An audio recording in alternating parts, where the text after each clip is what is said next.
Guruve Gaurachandra Radhikaya Tadali Krishnaya Krishna Bhaktaya Tad Bhaktaya Namo Namaha Vanchakalpatruvescha Kripashinduvevacha Patitanam Pavanebhyo Vaishnavebhyo Namo Namaha Jaya Shri Krishna Chaitanya Prabhu Nityananda Shri Advaita Gadadhara Shivasari Gaura Bhaktavinda Hare Krishna Krishna Krishna Hare Hare Hare Rama Rama Rama Hare Hare. Dhanyavad Pranam devotees. So I'm answering a question that was from 3 or 4 days ago actually. As I mentioned, I'm trying to catch up with the questions and answers. Obviously, we've had some different festivals and other things come up. And of course, tomorrow will be Baladev appearance day. And then of course next week, Janmashtami. So I won't be able to get to all questions. So I'll just try to do my best to catch up on what I can catch up on. Dhanyavad Stiyat Prabhu, Dhanyavad Sadhana Siddha Prabhu. So the question I put in the title, and the question basically was, is it more important for us to consider getting out of the material world or to try to understand what is our rasa? So actually, really the framing of the question seems to put one situation against another when really that's not the case at all. Actually, the idea had been that when our Srila Prabhupada first came to the West and began his preaching mission, then many devotees, having not had maturity, at least in this life, in some practice of bhakti, the idea of understanding what is our sadhya, means our goal, and our siddha swarup in that regard, meaning our transcendental spiritual identity, Srila Prabhupada gave impetus to pick up the practice of bhakti based on the idea that currently, observing most persons' situations, they were suffering in the material world, and to alleviate that suffering and to move away from that suffering, pick up the practice of bhakti under the inspiration of that. So Srila Prabhupada knew that to understand the nature of the deeper aspects of Gaudiya theology and our bhakti practice would take some time. It would actually take the practice itself, some development in philosophical understanding, and then of course the combination of the practice and the digestion of the philosophical content of bhakti. By those two things, gradually some realization would set in. And for those who had previous impressions in bhakti, it would give rise or stimulate the rising of those impressions. And at that time, a deeper consideration could take place. If you really look at the way Srila Prabhupada translated from Bhagavad Gita to Srimad Bhagavatam and then Chaitanya Charitamrita, you can see that he had laid out the path for that kind of maturation. Of course, when he first came to America, he had the trilogy of the summary study of the 10th canto of Srimad Bhagavatam, which is Krishna book, because it's not possible to have a practice called a sadhana if there is no sadhya. Sadhana means asadhya. In other words, the practice means a goal. So Srila Prabhupada, in a summary way, by presenting Krishna book, he presented, here's the sadhya, here's the goal, and then he laid out meticulously in so many ways how to practice to come to that goal. So it's not really a competition or a one thing versus another. Concomitantly to obtaining realization of our perfection, we'll be freed from the constraints and all the various sufferings of the material world.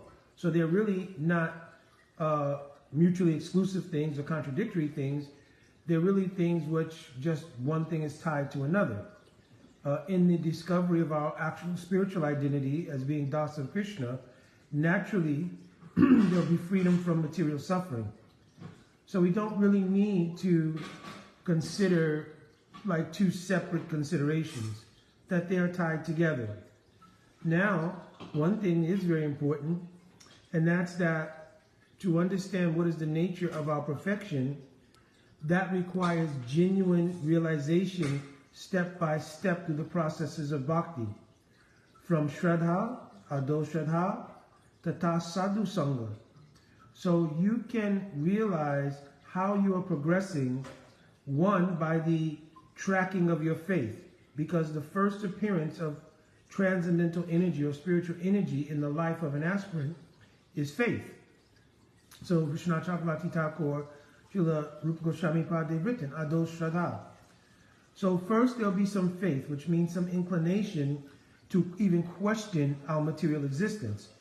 This is called technically mati.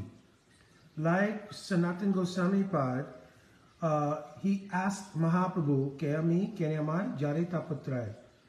Please tell me, who am I and why am I suffering? And then in a synopsis answer, Shriman Mahaprabhu told Jivera Surupoye Krishna Nitya Das, Jivera Tatasta Shakti Bed Abed Prakash. So this first step of faith gives rise to that question. And then the summary answer becomes the genesis for deciding to take up the means of practice and those activities which will nourish the faith which generated that question. So hopefully you're following this. That question is generated in most cases from previous impressions, right? But even if you took that it was the first iteration of your sojourn in bhakti, that question is the symptom of faith. Because without having faith, it's not possible to break the abhinavesh. Abhinavesh means an inextricable bond to the material energy. You cannot break that unless there's the potency of the internal energy. And the first manifestation, as I said, is called faith. So Shraddha Anupayani Varajam Bhakti Unmukhi Chitta Vritti Visesh. So it is through the power of that faith that question, mati, arises and causes the jiva to turn towards looking at an alternative to what they had been experiencing as part of their karmic portfolio from one life to another. So even in the verse in Chaitanya Charitamrita, Brahmanda Brahmati Kon Bhagavan Jeev, Guru Krishna Prasade Pai, Bhakti, Lata and Bij. So I've added the and, but it's two things, Bhakti, Lata, Bij. So the Bij or seed is what I just described, it's called Mati. And then when that question arises, like Sanatana Goswami Pad asked, who am I, why am I suffering? And that synopsis answer comes, you're the Das of Krishna, the reason for your suffering is because of the marginal swabhav, means the marginal nature of the jiva. Then the jiva takes an interest to understand deeper about what is my actual identity. That turns into Krishna Seva Vasan. Because my understanding of my identity as Das of Krishna will come in pursuit of how to serve Krishna. So Krishna Seva Vasan is the Lata of Bhakti. The Bij is that Mati, that discriminatory question that arises that turns us, Bhakti Unmukhi Chitta Vritti Visesh. It turns the functions of our chitta towards the desire to serve Krishna. That is called Krishna Seva Vasan. That leads into Sadhu Sangha, because the means of how to serve Krishna will be received from a sadhu. So Sadhu Sangha here does not mean, I think I've mentioned this before, the association of a collection of aspirants. That is what it is. It's a collection of aspirants. Right? Sadhu Sangha means Sadnoti Sadayati Cha Krishna Premiti Sadhu. A sadhu means that person who's realized the Sadvastu, means the ultimate reality, to be Radha Krishna Prem. Not just darshan of Radha and Krishna, but realizing Radha Krishna Prem to be the ultimate goal. That person is called a sadhu, and to do their sangha means samyak rupain anugamana. To with body, mind, mood, to follow that person continuously, right? With anutva. Anutva means humility.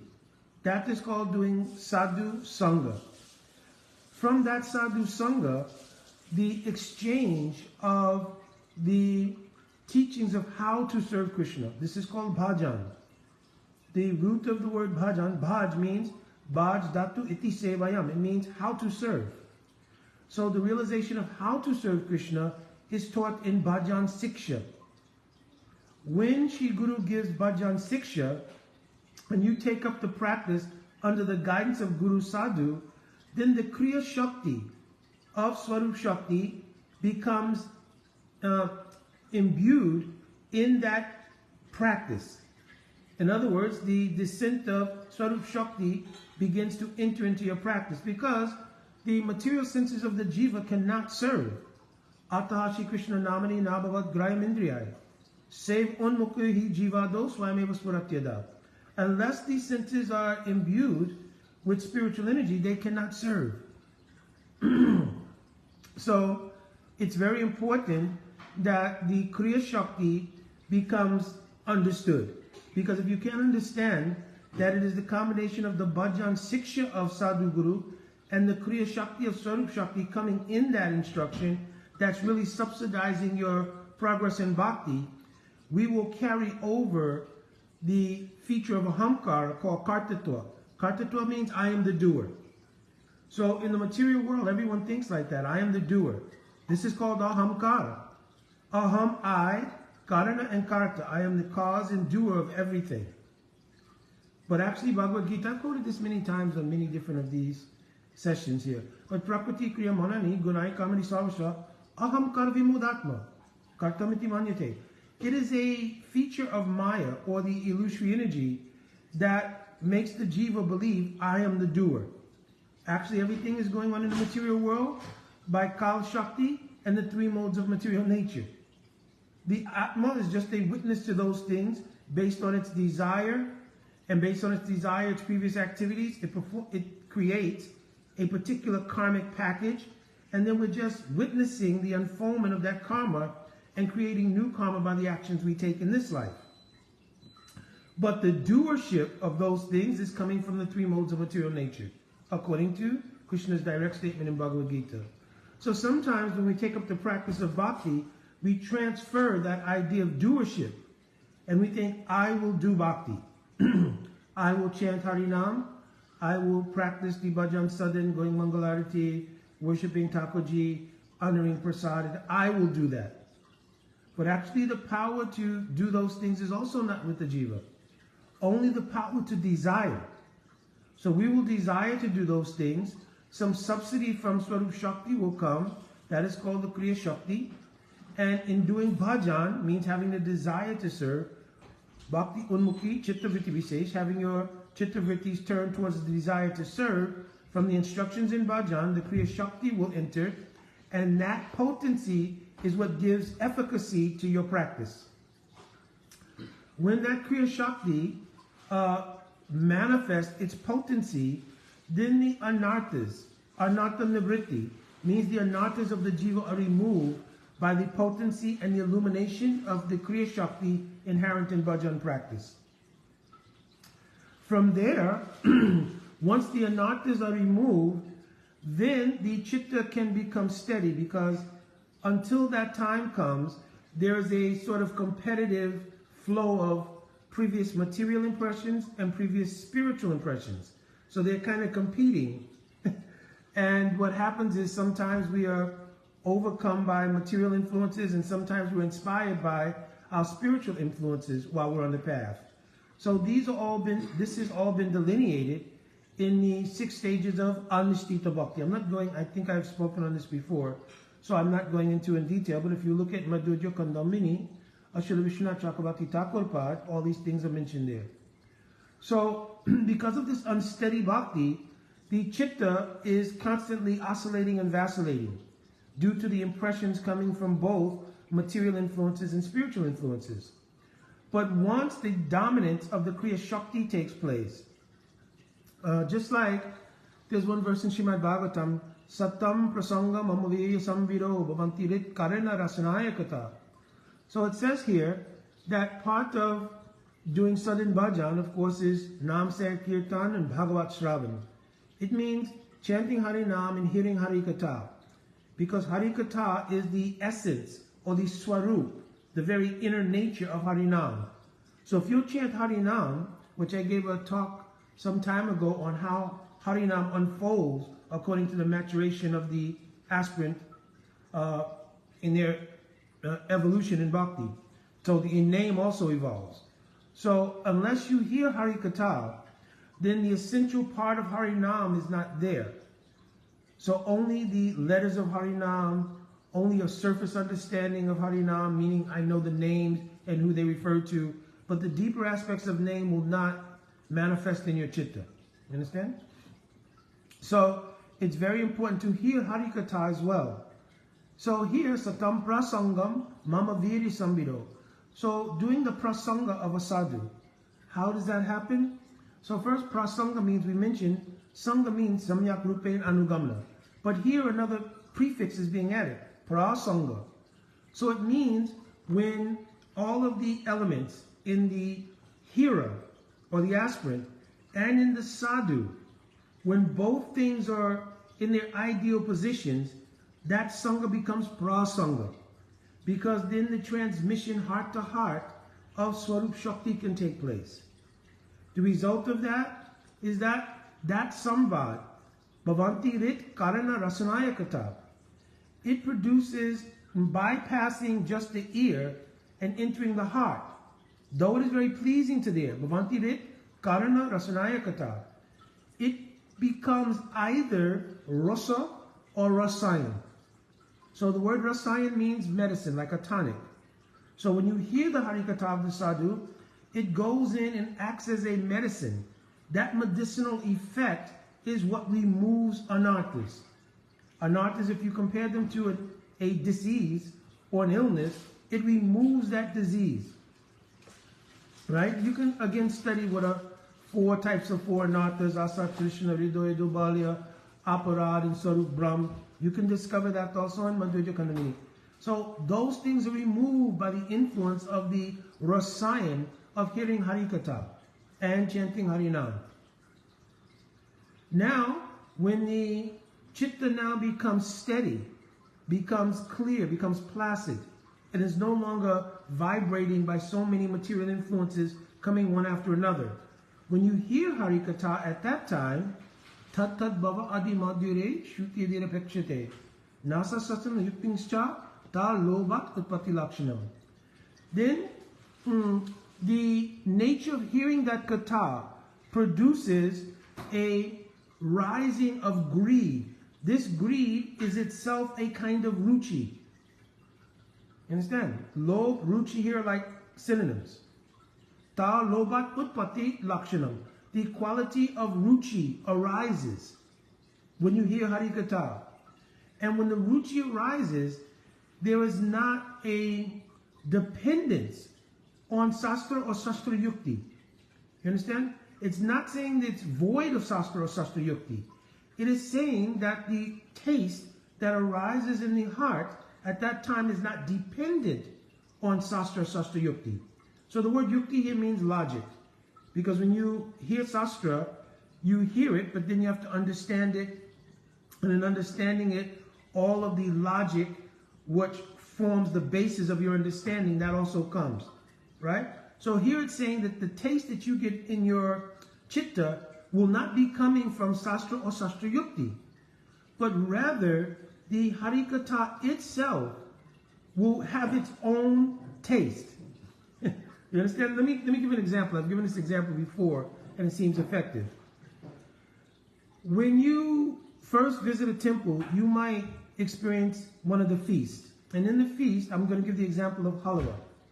So when you first taste halwa, you do not know the cooking methodology to make halwa. You don't even know all of the ingredients. You may have some idea, well, this is farina or grain or something, but you don't know the process, all the different ingredients. But without knowing those things, when you taste it, it produces the satisfaction of the taste of halwa.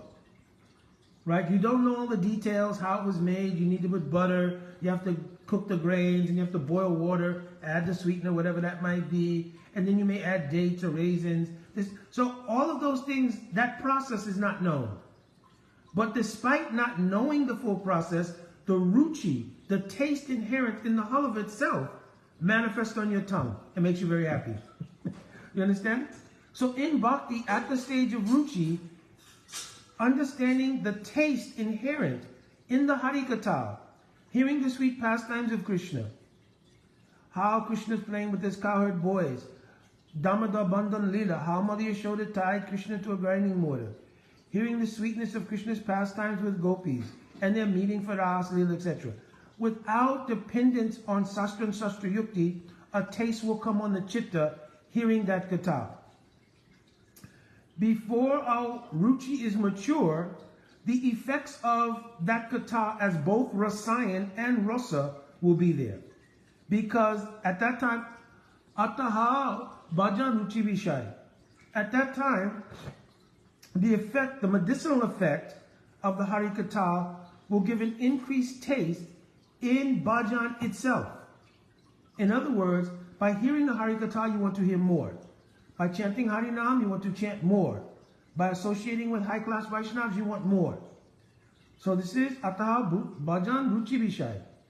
So it is a ruchi in bhajan itself. There's some details here.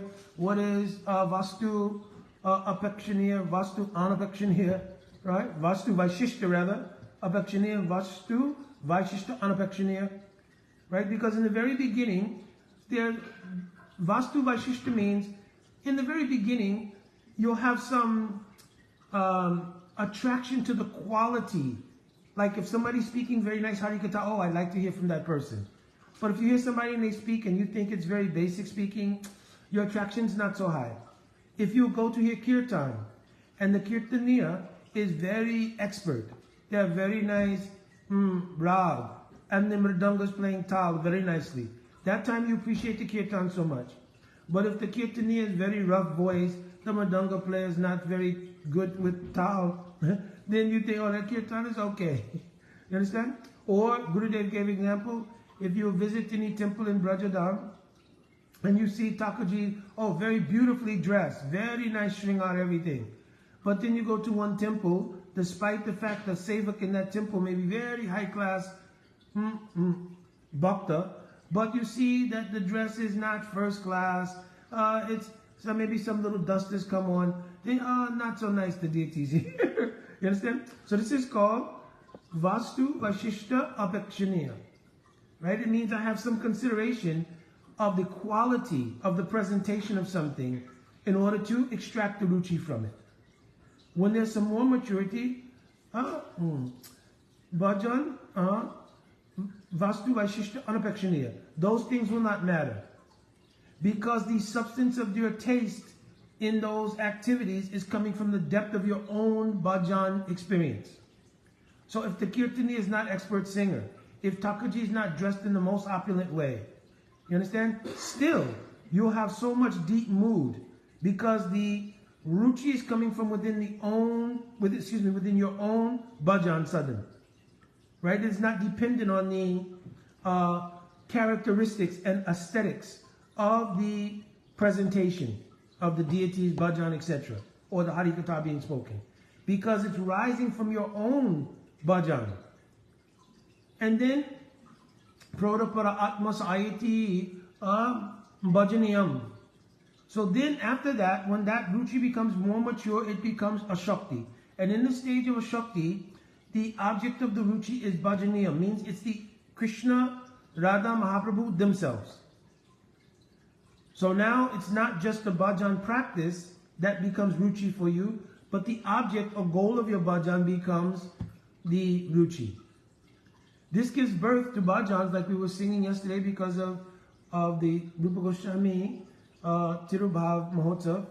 We were singing Shri Rupa Manjari Pada Shai Mora Shampada Shai Mora Bhajana Pujan.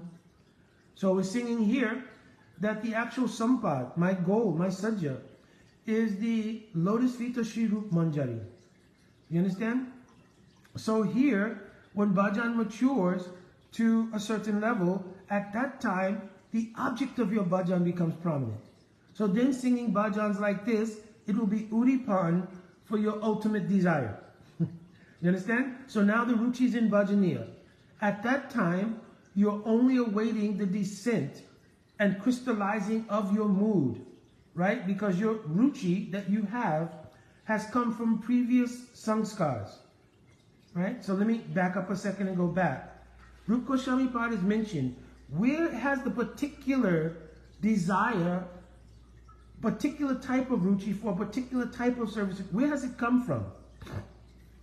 So in Bhakti Rasamrita Sindhu, it's mentioned there, Yatotaram Ashwada Viseshu Lashrumayi Api Rati Vashanaya Shwadi Vashyate Kapi Kasyachit.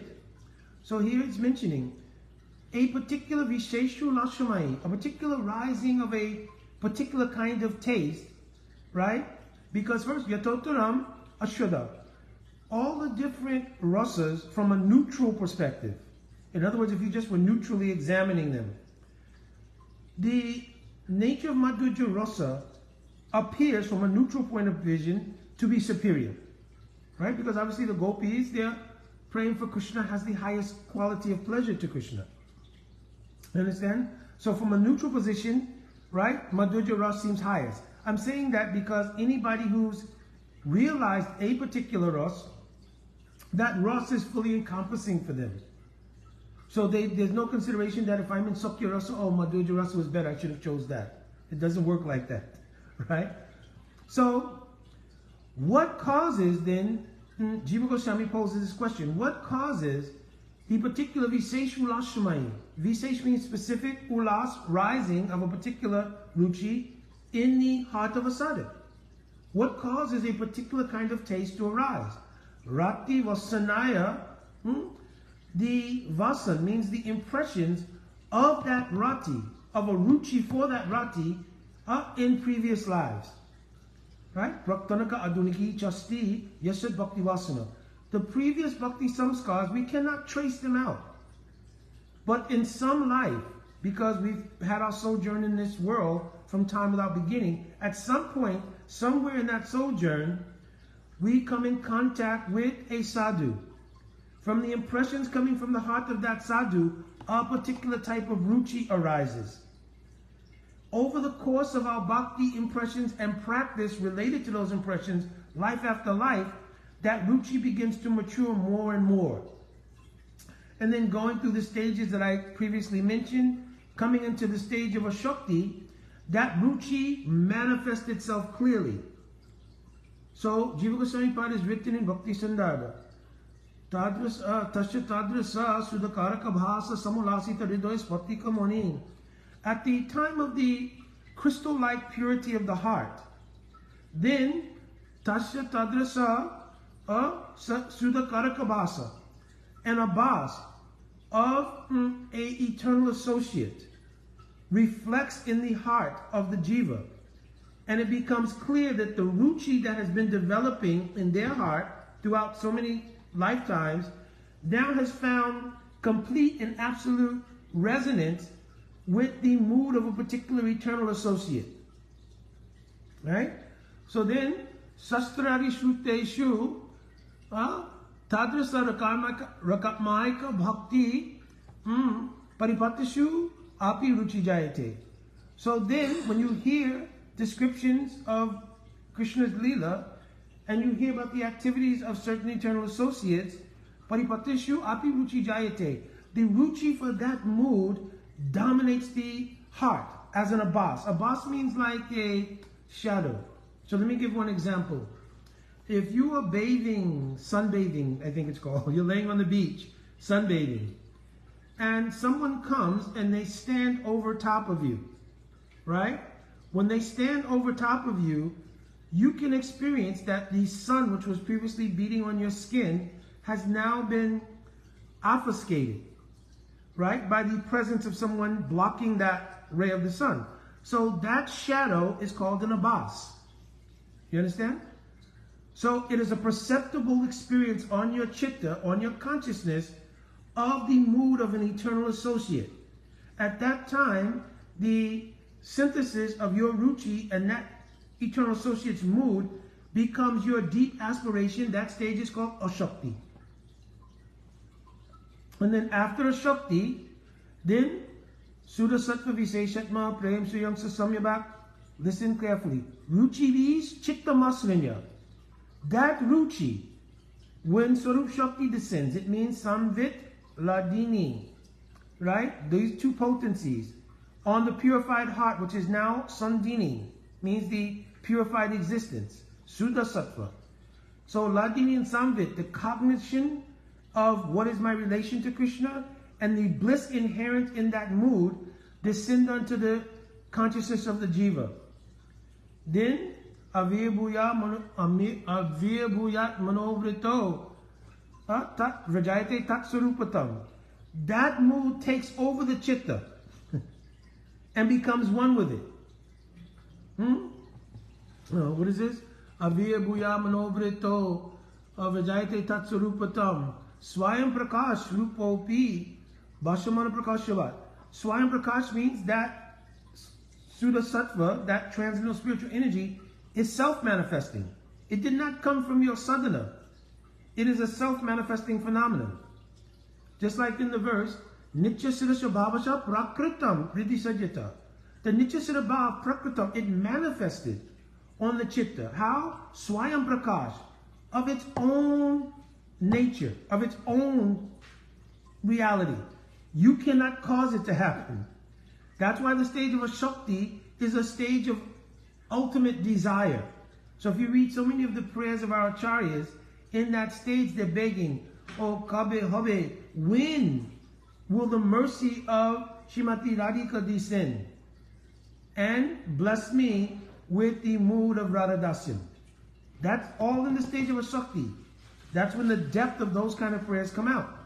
Then when Swarup Shakti descends, it takes over the chitta, as I described in this last verse.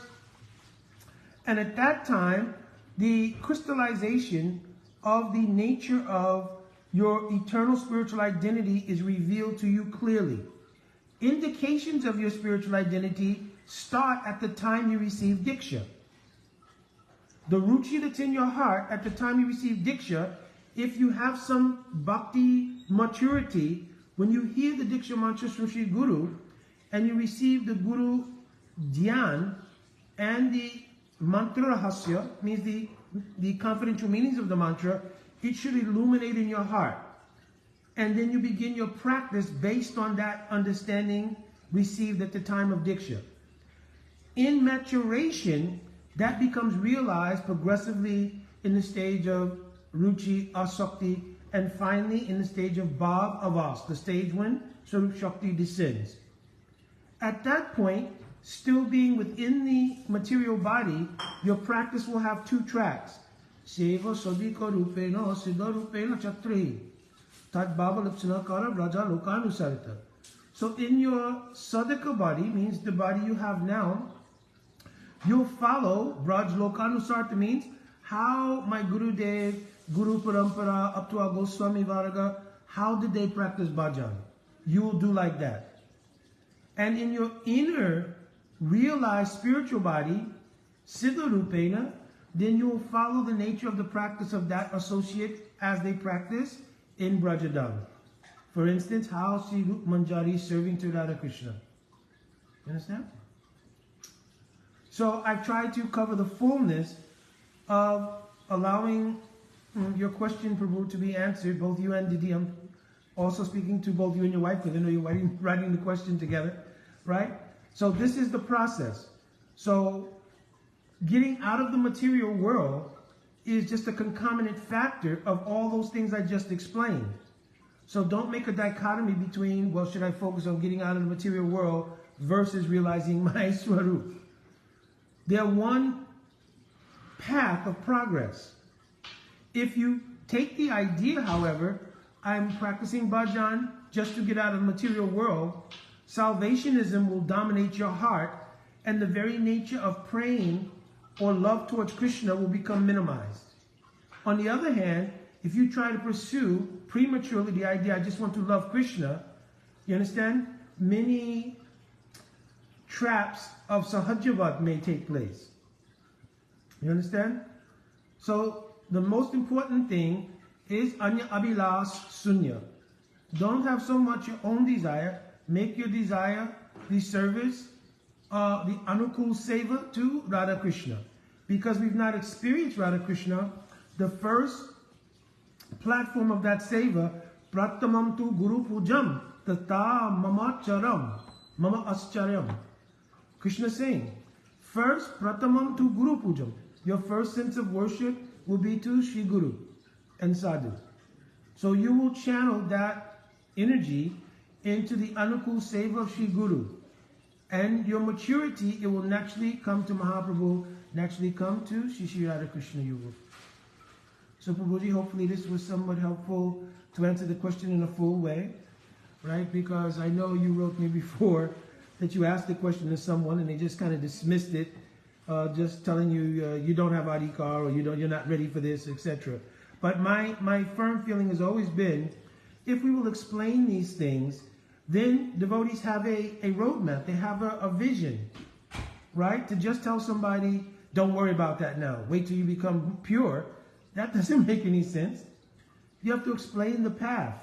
And then people have a roadmap. Oh, yes, I understand what I need to do. I explained before that I saw one class where one devotee asked a simple question. At what stage do we pick up the practice of Raga Nuga Bhakti? And rather than that person giving the class, first giving an explanation of, well, what is Raga Nuga Bhakti, etc., they simply dismiss the person. So when you become a pure devotee. Because if you try to understand Raga Nuga Bhakti before that, then he tells some very, strange narration of some brahmachari who used to do so much book service, distributing books, everything, but then when they got into Raga Nuga Bhakti, they somehow picked up homosexual tendencies. I have no idea where the strangeness of that whole connection came in, but to the devotee who was asking the question, it appeared like there's a correlation between trying to understand what is Raga Nuga Bhakti and becoming deviant. So it would have been better to explain the stages that we go through, and then the devotee can themselves realize something of a roadmap to maturation to understand what is Raga Nuga Bhakti. And the problem here is that if the speaker themselves didn't understand Raga Nuga Bhakti, but spoke from the nature of false ego to cover the fact they didn't know about Raga Nuga Bhakti, and sort of damage the faith of that aspirant who's asking a very sincere question, this is not good. This is the whole principle of Baladev's taking away Romaharshan Sutta from speaking Srimad Bhagavatam. You know what the meaning of Romaharshan is? He was such an excellent memorizer and speaker of Srimad Bhagavatam that Romaharsh, he used to cause the hairs of the body to stand on him when he would speak, because he spoke so eloquently. He also spoke with so much rag, because so many verses have different meters. He knew all meters. He was high-class disciple of Vyasadeva. But when Sri Baladev came into the assembly at Namasaranya, the question here is, why didn't he get up from the asasana? Well, the sages at Namasaranya, headed by Sonaka Rishi, they gave the Brahmasan to him. It means the seat of Brahma, in one sense. Because he was going to be speaking the Puran as they did their yajna. So this is a seat of honor. And so when you sit on that seat of honor, if somebody will come in during that time, you are not obliged by Dharma to stand up. But the nature of Srimad Bhagavatam is the glorification of Krishna. And the Vaibhav Prakash of Krishna, which we'll discuss in detail tomorrow, is Sri Baladev Tattva. So if you saw Baladev and you truly understood Srimad Bhagavatam, your heart would race and automatically you would stand. Because you'd also not only see the beautiful Vaibhav Prakash of Sri Krishna in the form of Baladev, but you'd be looking, where's Krishna? So it means that Romaharshan, he was a sutta, he's a reciter who was so expert at reciting, he caused the hairs of the body to stand on him, but he did not have realization. Why? Because Vyasadeva, what he spoke of Puran to Romaharshan, he himself had not yet realized in full. It is only later that Vyasadeva Bhakti Yogena Manasi Samyak Pratihileyamale Apashat Purusham Punam Mayayam Upasritam. After speaking to Narad, he himself in his Bhakti Yog Samadhi would realize the deep meaning of Srimad Bhagavatam. So later on, that son of Ramaharshan Sutta, who was Shut Goswami, he heard from Maharaj Parikshit, and then he got the fullness of Bhagavatam. He returned and spoke it at Namasaranya. So it's very important that we don't become like Ramaharshans. You understand? Our mission in doing Harikatha is to serve our Guru Vargas. And our Guru Vargas have been so kind, our Goswami Vargas have been so kind, that they've written all these different things to elucidate Srimad Mahaprabhu's teachings. And Srimad Mahaprabhu's teachings are the pinnacle of elucidation on the teachings of Srimad Bhagavatam, which is the pinnacle of elucidation on all Sastra. Artam Brahmasutranam, Bhartatam Vinirnoya, Gayatri Bhasha Rupa So, Vedata Paribramita. What is the meaning of the Vedas? What is the meaning of Vedanta Sutra? Even Itihasas like Mahabharata, and even the Vedamata Gayatri. What is real meaning? All explained in Srimad Bhagavatam. Understand? So we have a special duty, especially by the mercy of our Srila Prabhupada, my Guru Pada Padma, all our Guru Vargas, to speak in such a way and to act in such a way as to nourish and increase the faith of aspirants by being able to adequately give, even in your own words, to adequately give the teachings that they've come down in the Mahaprabhu's Dada, means the line of Mahaprabhu. Right? That way you'll genuinely help people. If you just discourage people, it's not good. Of course, two sides of this coin. Those who are making inquiry, they should also inquire according to Adhikar. Because I have heard my Gurudev, somebody will come, they've been practicing 2 weeks, at least in this life. Gurudev, what is my Swarup? And my Gurudev, yes. You have, Gurudev, I think he used to say Goofy Swarup, but the devotees told me he's saying Goopy Swarup. But, in other words, Gurudev is giving a joke here. Don't worry at this stage about your Swarup. Hear my Harikatha. If you're hearing Harikatha and practicing organically, then Swarup Shakti will, in incremental stages, as I described earlier, reveal gradually what is your Swarup. You understand? And simultaneously, you will become free from material energy and the suffering that is an inherent part of the duality of the material world. So no need to try to juxtapose one against the other. Do bhajan progressively and both things will happen. Jai Prabhuji, my Dandavat Pranam. My Dandavat also to all the devotees who are on. Have a very good Balaram Jayanti tomorrow. Jai Vancha Kalpaturvischa, Kripa Sindhuvevacha, Patitana Pavanebhyo Vaishnavebhyo Namo Namaha. Jai Radhe Radhe.